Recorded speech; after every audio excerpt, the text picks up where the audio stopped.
In the rotting corners of the warp where life refuses to die and death refuses to hide, the Plague Father's greatest children lumber and laugh.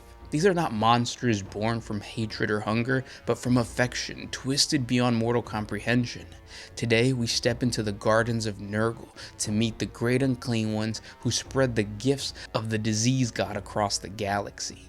Welcome back to another Nurgle's November video. Try not to inhale as we talk about the great unclean ones. A great unclean one is a grotesque greater demon of the plague god Nurgle, the chaos god of disease, death, and decay. They are amongst Grandfather Nurgle's greatest servants, bearers of his most sacred plagues and poxes. These monsters are squat and mountainous, covered in rotting flesh and open sores that weep foul rivers of pus. Hot ropes of intestines drip out of huge tears in their enormous, bloated, and distended bellies. This horrific girth is supported by two impossibly small and atrophied-looking legs, and their large, bulbous heads are crowned by enormous, stag-like antlers. To a mortal's eyes, these greater demons of Nurgle are undoubtedly the foulest of all the demonic servants of the ruinous powers.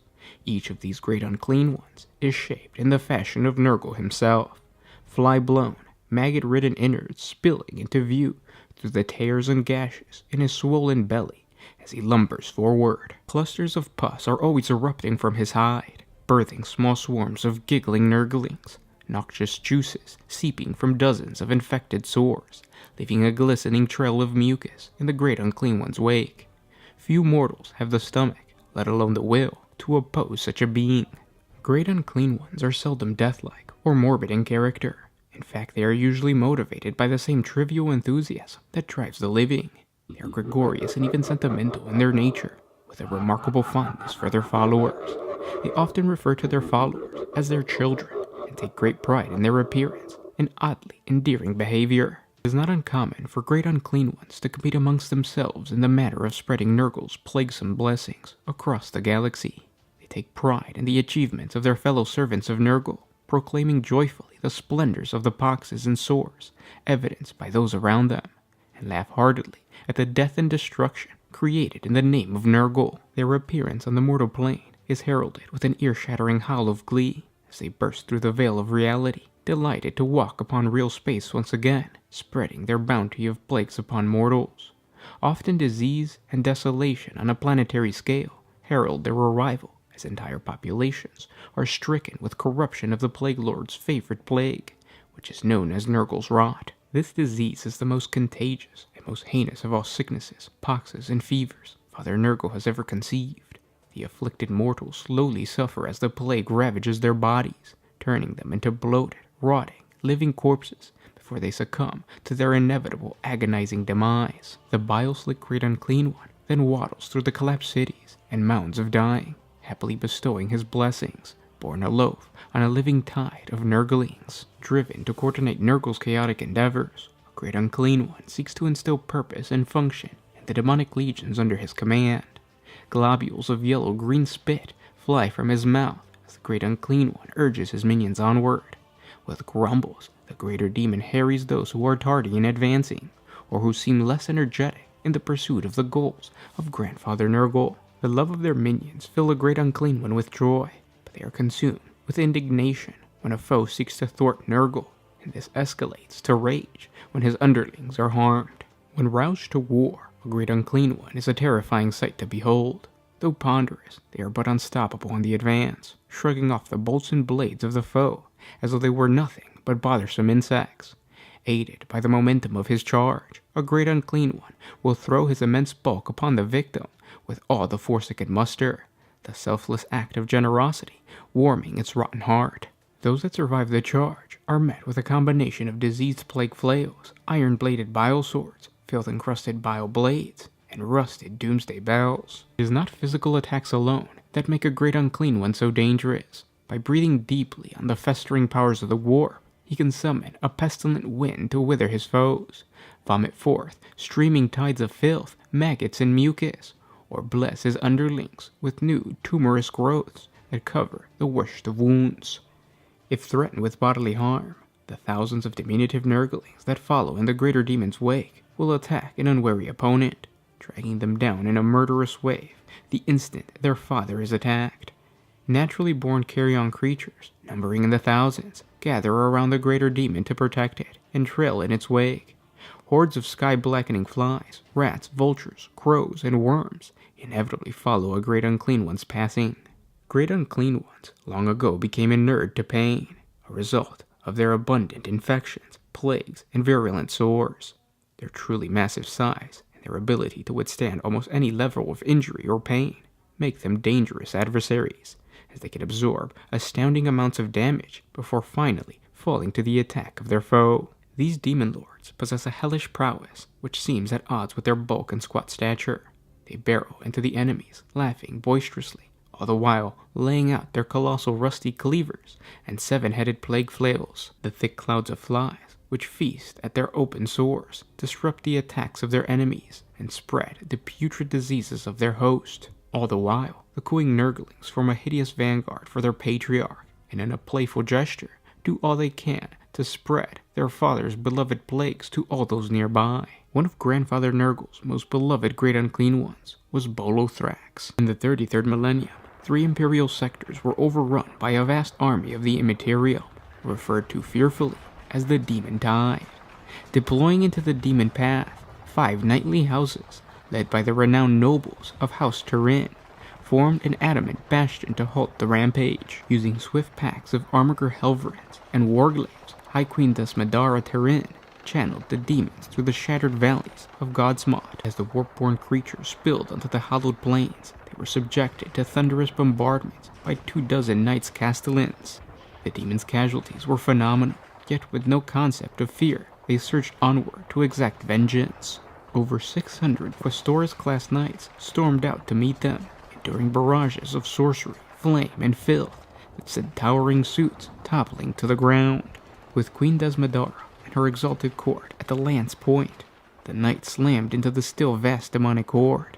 They carved a path of annihilation to its heart, the ground shaking beneath their tread, unclean ichor draining their legs. Though empiric fiends and warp energies tore down one knight after the other, their momentum was unstoppable. At last, with Reaper chainswords howling and the Thunderstrike gauntlets crackling, the exalted courts of 3 knightly houses engaged the master of the Demon Tide.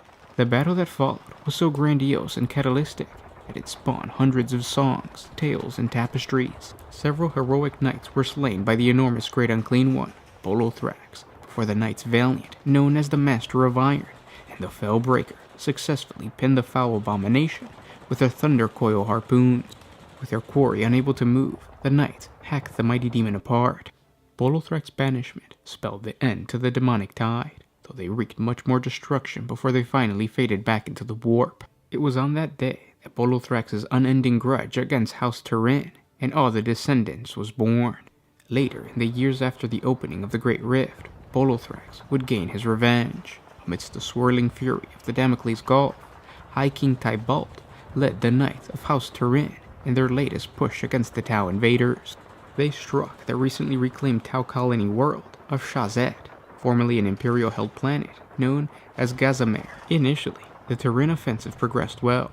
The Knights were supported by a force of Raven Guard Space Marines, who scouted ahead at their advance and repeatedly neglected the Xeno enemy's rapid maneuvering abilities. The battle took an unexpected turn, however, as the skies curled into matted filth. Black rain fell, rotting all that it touched. From this filth rose the demons of Nurgle, led by the bloated abomination that is Bolothrax, the Great Unclean One. In the vicious conflict that followed, House Turin sustained terrible losses, but the vengeful Bolothrax wounded High King Tybalt sorely and fell the knights of 3 of his closest blood relatives. It is only when the Raven Guard lured the Tau forces into contact with the demonic host that Tybalt's exalted court was able to spearhead a breakout. The mauled Imperial forces staged a fighting retreat to their extraction point, battling droning plague creatures all the way. They left Shasté to the frustrated demons, who wasted no time in making the Tau suffer. In another part of the galaxy, during the Battle of Hamagora in the early 42nd millennium, the Second Company of the Scythes of the Emperor, newly reformed with Primaris Astartes battle brothers, in the wake of the reinforcements brought by the Indominus Crusade, found itself under siege upon the Hive World, assailed by an endless swarm of Nurgle demons. Intercessor squads established a punishing series of kill zones amongst the ruins of the Hive City, yet for every demon they slew, 2 more emerged from the dank tunnels of the Undercity, and their casualties began to mount. Operating in total secrecy, Strike Force, harbinger of the Grey Knight's 5th Brotherhood, teleported into the sub-city. Their quarry was the Great Unclean One, Gol Gom Gatol, who had turned the city's sprawling sewage works into his personal baths. Hordes of putrid demons crawled endlessly forth from the rancid gruel. After a bloody battle, a strike team finally sent the Great Unclean One screaming back into the warp. Hamagora was saved, though the Scythes never discovered how. Within the pantheon of Nurgle's demonic children, Botulus is one of the Plague Lord's most favored servants. This ancient, pestilent evil has plagued mankind for long millennia. Botulus boasts that he even fought the Emperor of Mankind at some unknown point in history, and that not even the latter could kill him. Sometime during the 38th millennium, Nurgle dispatched Botulus to spread his pestilence and plagues amongst the crowded hive population of the imperial hive world of Arius. Unbeknownst to the Demon Lord, he had blundered into a well-executed trap set by the Eldar. Led by their leader, Farseer Corel, the Eldar warriors dropped from the sky and attacked the vile demon in mass. Corel then began the necessary rituals in order to bind Botulus, trapping the loathsome creature within the psychic construct known as the Black Pyramid. Unfortunately, the Eldar were interrupted when they were attacked by Imperial forces before they could complete the ritual. Aided by the Inquisition, the Space Wolves, and a detachment of Imperial guardsmen from the Galt regiments, they assaulted the Eldar. During the ensuing melee, they seized the arcane talisman of Lycos. As the brutal fighting continued, the talisman was broken into 3 separate pieces, rendering its powers dormant. At the conclusion of the battle, the commanders of the Imperial forces divided their prize amongst themselves.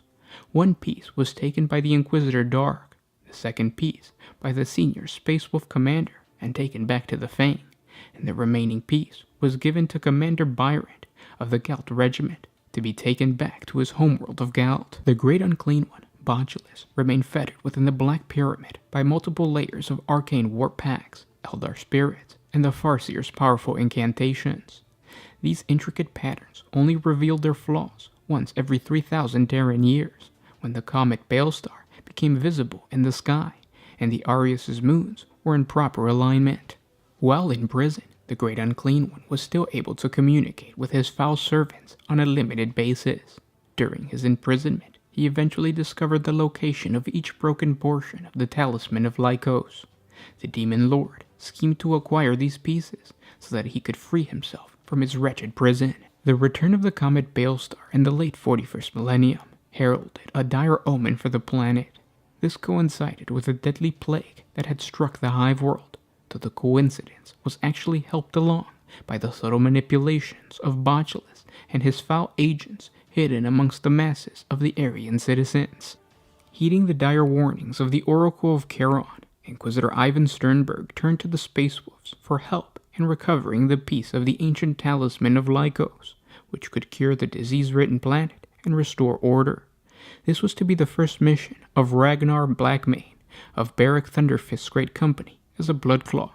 Blackmane was assigned to assist a pair of Inquisitors, Ivan Sternberg and Kara Isan, in recovering this talisman. The Inquisitors had come to Fenris to request the aid of the Space Wolves in reclaiming the Eldar artifact. Sternberg suspected that the Black Pyramid, a famous structure on the planet, which had been the site of a great battle of the Space Wolves, the Imperial Guard, and the Inquisition against the Eldar, could restore the planet.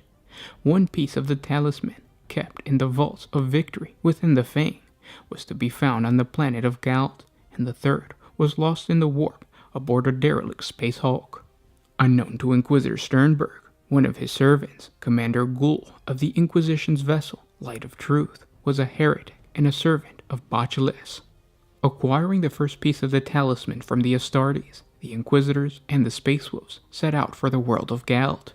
When they arrived at the planet to recover the 2nd piece of the talisman, they found an Orc horde had invaded the system, and the Orc warlord, Gorg, had taken possession of the piece of the talisman found on Galt. Ragnar and his companions infiltrated the Orc Horde and battled against the green-skinned warlord to reclaim the second piece of the talisman. Inquisitor Eisen then used her psychic abilities to discover that the last piece of the talisman was aboard a Space Hawk near the dead sun of Coriolis.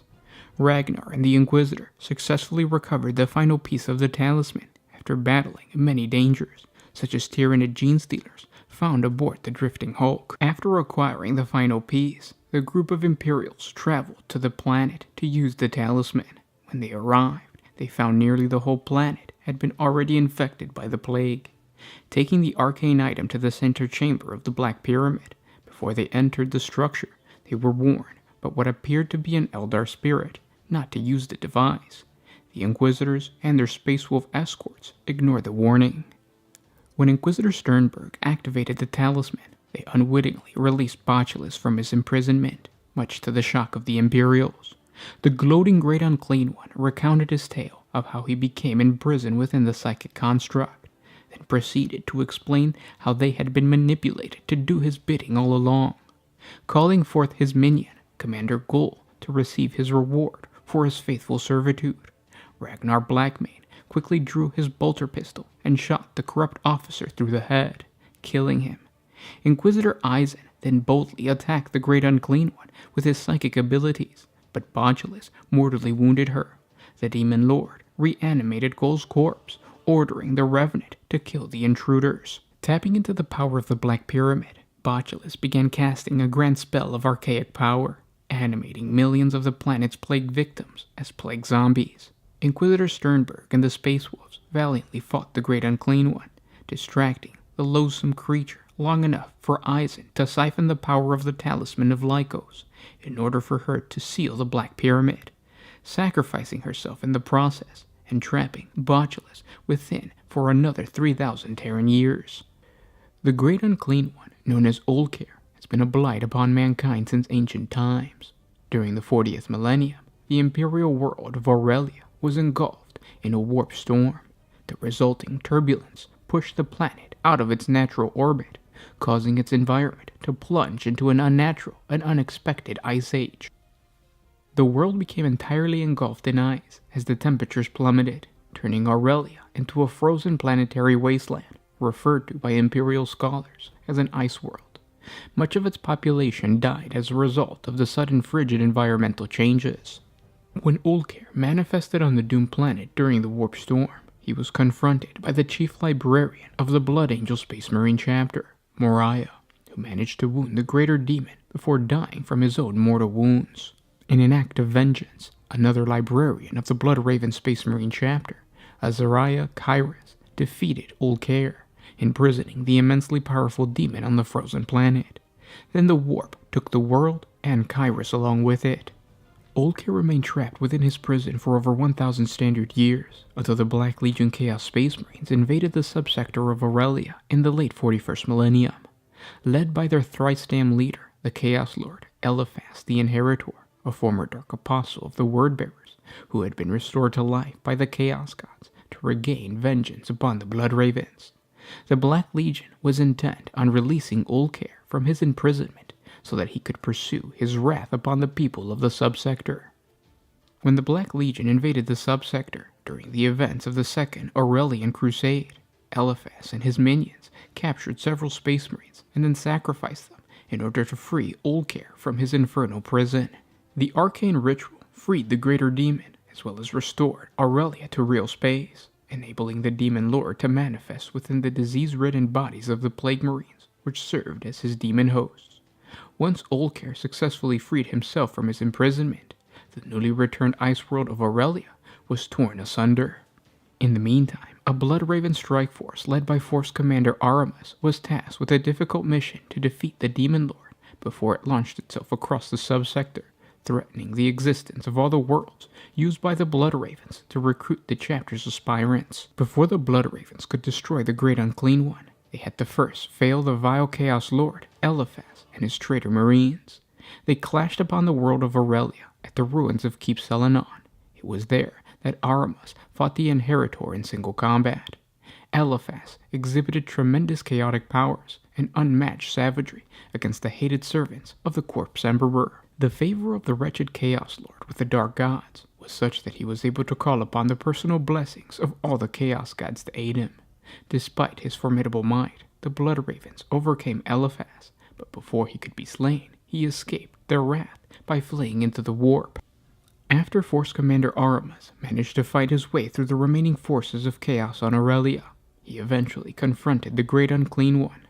After a long and hard-fought battle, Oldcare was once again defeated and imprisoned as Aurelia was cast back into the Immaterium. But he remarked to the Blood Ravens that his prison was now inadequate and weakened, and that he would soon rise again to utterly destroy the Blood Ravens. Within the pages of the Ordo Malleus's forbidden grimoire of true names are listed the forbidden names of the greater demons of the ruinous powers. Amongst the list of Nurgle's most favored servants is the ancient and terrible Great Unclean One, known as Scabathrax. Through the ages, this incarnation of pestilence has been known by many different names: the Lord of the Blighted Pit, Maggot Spore, Wind of Nurgle, and Scabathrax, the Great Bloated. This greater demon makes his home upon a demon world dedicated to plague deep within the Eye of Terror, within one of Nurgle's greatest demonic sprawling pits, called the Blighted Pit. From within this toxic, rotting pit of noxious and blights are spawned the foul creatures that Nurgle releases upon the universe. Only the most dedicated of Nurgle's followers can summon forth the Lord of the Blighted Pit from his home in the warp. When he crosses the veil of reality onto the mortal plane, he appears only briefly to spread disease and decay amongst the enemies of Nurgle, before returning to wallow in his beloved filth of the Blighted Pit once again. Mercifully, Scabathrax has only been summoned twice within the last millennium. Up until the second summoning, during the Siege of Vrax, Scabathrax had not been encountered since the contingent of Viriath over 900 Terran years earlier. This Great Unclean One is truly a horrific sight to behold when he does appear in real space. He jovially lumbers along, humming to himself and whistling merrily, surrounded by an impenetrable swarm cloud of large black flies, thousands of Nurgles clamoring over his mountainous bulk and scampering across his taloned feet, fighting for the choicest morsels of rotten flesh or a succulent postulate to suck on. Wherever this greater demon treads, decay blossoms, flora and fauna blacken, rot, wither, and turn to slime. The ferrocrete cracks and crumbles into dust and slime. Noxious pools of pestilent goo lie in his wake. He carries a massive, crude, rusting cleaver known as the Blade of Decay. When it strikes someone, it has the power of rapidly aging and decaying all it touches. Armored vehicles rust away into some junk, and the wounds of an injured become instantly infected, quickly turning the flesh necrotic as it rots away. When Scabathrax was summoned to the Imperial Armory world of Vrax Prime by the traitor legions of Chaos, many of his followers from the Blighted Pits, including Plague Bearers, swarms of Nurglings, Nurgle beasts, and all manner of foul chaos spawn and demon engines, were brought forth. The followers of Nurgle turned their attention upon Vrax Prime, happily spreading their rot and corruption, with the intent to turn Vrax into a new plague world for their patron god Nurgle. When this demon lord was confronted by Inquisitor Vox of the Ordo Malleus, he struck the demon hunter with his fell blade, turning the Inquisitor into a puddle of oozing organic slime. Scabathrax was only stopped by the intervention of the Grey Knight Space Marines, whose hero, Captain Stern, brought the demon lord low. Once defeated, the Great Unclean One's spirit was sent howling back to the realm of chaos, returning to the corrupted lair within the Blighted Pit. Though this greater demon's incursion on Vrax was stopped, it did not hamper the demonic hosts of Nurgle from rampaging across the benighted planet, causing havoc and spreading their infection wherever they went. Not all notorious Great Unclean Ones are as ancient as Scabathrax. The foul Great Unclean One, known as Kugath, began humbly enough as a diminutive Nurgling serving Nurgle. He once sat upon the great shoulders of the Lord of Decay, as no more than a mite, while his master concocted the most virulent toxins ever created. Tumbling from his nesting place while Nurgle was mixing the noxious content, Kugath fell into the rusty cauldron. Taking a great drink of the filthy contents, the minor demon quickly swelled with power. Invigorated by the potent cauldron of Poxes, Kugath continued to drink and drink until the cauldron was empty. The minuscule form of Kugath grew into a mighty Great Unclean One, Laughing with happiness at the antics of his new creation, Nurgle was pleased with Kolgath and what he had become, the embodiment of the perfect disease. Realizing that his creator was not angry by his turn of events, Kolgath soon realized that he had robbed the Plague Lord of his greatest achievement. Since that day, Kolgath has sought to recreate the toxic miracle that birthed him into existence. Standing apart from his fellow greater demons, Kolgath, now referred to as the Plague Father, is a somber creature.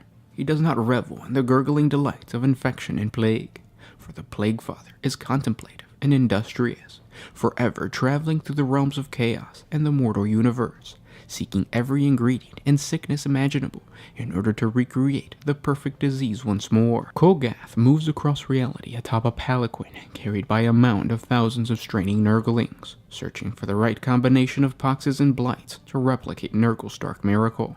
The palanquin is also loaded with the alchemaic paraphernalia of Kolgath's mobile laboratory, so that he can continue to experiment and distill the procured poisons of millions of worlds in the furthest reaches of the ever-changing realm of the warp. To field test his creations, Kolgath unleashes his virulent plagues during times of war in order to test the effectiveness of his various concoctions, wiping out whole armies. In battle, Kolgath hurls his pestilent Nurglings at his enemies, for the tiny demons grow within the Demon Lord, each carrying a unique blend of the virulent elements that created the unique Great Unclean One. With detached interest, Kolgath watches each particular infection and their symptoms take hold of his victims of his field test experiments. Capturing those corrupted by his diseases, he takes them back to his lair within Nurgle's garden itself to observe them more closely. Thousands of cages, containing creatures of every known species from all across time and space, stretch into the darkness of his vast, ruinous lair. The victims of Kolgath wail, gibber, and moan in the gloom, desperate for the death that will be long and agonizing in the coming. Kolgath is not always seen alone. The Great Unclean One, known as Septicus VII, commander of the Septicus Legion, follows Kolgath into battle within Nurgle's elite demonic plague guard. Septicus often carries with him the glistering stomach sack of some unfortunate creature with protruding hollowed antlers, on which he plays music as if it was some horrible bagpipe, summoning such terrible sounds that it exasperates even his fellow demons. During the later years of the Plague Wars, Septicus aided the Plague Guard in claiming the garden world of Yax in the realm of Ultramar. He also confronted Rubut Gilliman. During the battle, Septicus fought Gilliman, but was defeated, and his essence banished back into the warp by the Ultramarines Primarch with the mighty sword of the Emperor. Though Septicus' essence was supposedly annihilated by the use of this potent Imperial artifact, as an extension of Nurgle's own concoctions, it was still possible for him to be resurrected. His ultimate fate is not truly known. The only other Great Unclean One catalogued by the Inquisition is Rodriguez, often referred to as the Rainmaker, Rainfather, or the Generous One. He is a powerful greater demon of Nurgle, and he epitomizes Nurgle's generosity.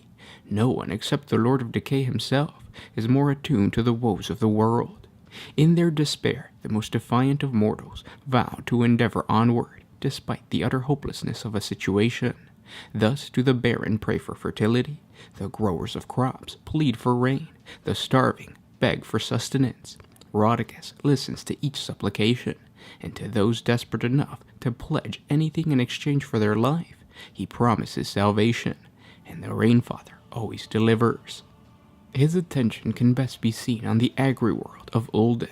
When their beasts went sterile, they stood upon the brink of ruin. When the animals began to breed once more, the citizens believed their prayers to the ancient fertility god had been answered. Only when the wretched beasts kept giving birth, covering the ground in moldering, mutated newborns that shrieked to the skies, did they realize that they were actually praying to their doom. The Inquisition has even catalogued this malevolent beast attack the Xenos. When their hydrotech broke, the Tau Earthcast farmers of Duartan were so desperate for rain that they ignored protocol and gave in to the superstitions of the primitive tribes from whom they usurped the planet. When the downpour first came, it was welcomed, but soon enough, the entire planet became a full-tide swamp, rife with the plague. These floods of plague is what Rodriguez is known for. When in real space, he manifests Nurgle's deluge, a disease storm that eternally hovers over him, drenching the great unclean one to his innermost folds as they wobble with thunderous laughter. Those foes that do not drown in his presence of Rodicus's generosity usually find themselves crushed by his massive bulk. As befits his giving personality, Rodicus has also been blessed with a fountain of plenty. He has the ability to vomit an endless stream of filth, a foul soup of blackish plague water, half-digested rotten flesh, and the most acidic bile of the galaxy. This liquid can melt ceramite armor and cause ferrocrete to rot and crumble. Disgustingly, the projectile vomit issues not only from his gaping mouth, but also from his belly maw. Random tooth orifices open up all over Rodicus's thick body, retching spuic fluid that seeds with contagions. With such defenses, Rodicus feels no need to carry weapons. Instead, he bears a gnarl rod, a branch from the hornbeam tree. Of all the strange and unusual plants within the Master's garden, the hornbeam is Nurgle's favorite. In a constant cycle, the tree begins as a seed, sprouts, grows to maturity, sickens with disease, declines, and dies in rapid fashion. Every time its withered corpse decays away, it reveals a seed from which the cycle begins again. With every rebirth comes a different disease that causes the hornbeam to die in some new and horrific way. The curled branches of Nurgle's beloved tree is a powerful symbol of his favor, and the ensorcerous wood is rich in regenerative magic. And that's the lore on the Great Unclean Ones. I hope you guys enjoyed this video. Subscribe to the channel for more Nurgle lore, and we'll talk tomorrow. This is Gershwin with One Mind Syndicate signing out.